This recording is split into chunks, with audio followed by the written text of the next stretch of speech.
ជំរាបសួរសួស្តីអ្នកនរគ្នាថ្ងៃនេះផងដែរខ្ញុំមកនិយាយពី record setting នៅក្នុងកាមេរ៉ា record setting នៅក្នុងកាមេរ៉ាហ្នឹងគឺជាកន្លែងដែលយើងកំណត់តាក់ទងទៅនឹង frame rate អូខេមុននឹងខ្ញុំនិយាយដល់ frame rate ហ្នឹងខ្ញុំសូមនិយាយសិនថា frame rate ហ្នឹងគឺជាអី frame rate គឺជាចំនួនរូបភាពដែលវាផលិតនៅក្នុង1វិនាទីមានន័យថាបើសិនជាយើងកំណត់24 frame គឺមានន័យថាវាផលិតចំនួន24សន្លឹកនៅក្នុង1វិនាទីហ្នឹងហើយគេហៅថា frame rateចឹងយើងថតវីដេអូយើងគួរតែប្រើប្រាស់ប្រហែល frame rate ទៅត្រូវនឹងវីដេអូរបស់យើងខ្ញុំមិននិយាយតាក់ទងនឹង frame rate ដែលវាមាន24 frame 30 frame 60 frame ឬក៏120 frame អញ្ចឹងទៅអញ្ចឹងខ្ញុំនិយាយពី24 frame សិន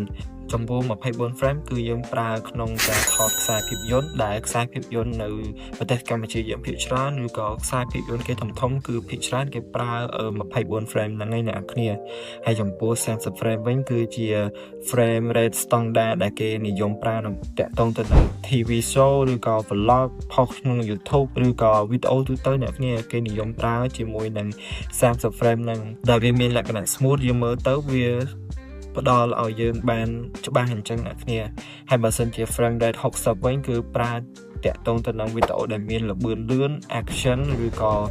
ជាលក្ខណៈវីដេអូ sport អីហ្នឹងគេនិយមប្រើ60 frame ឬក៏ slow mo ហើយជាចុងក្រោយគឺ120 frame គឺគេប្រើនៅក្នុងវីដេអូដែលយើងធ្វើ slow motion ណាអ្នកគ្នាដើម្បីឲ្យវីដេអូហ្នឹងមើលទៅកាន់តែវា real វាមើលទៅវា smooth មើលទៅវាឡើងអាចថាបើយើងប្រៀបធៀបពី24 frame ហើយនិង120 frame គឺ24 frame វាអាចធ្វើ slow mo បានវាធ្វើបានដែរប៉ុន្តែវាអត់ smooth ទេអញ្ចឹង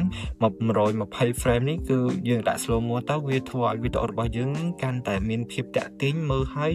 យើងមើលទៅវាបែប smooth អញ្ចឹងណាហើយ120 frame គេប្រើភាគច្រើននៅក្នុង action like ភ្លៀងធ្លាក់ឬក៏មនុស្សលោតចុះពីអាគារអីហ្នឹងគេនិយមប្រើ120 frame នៅក្នុងការថតលក្ខណៈ slow mo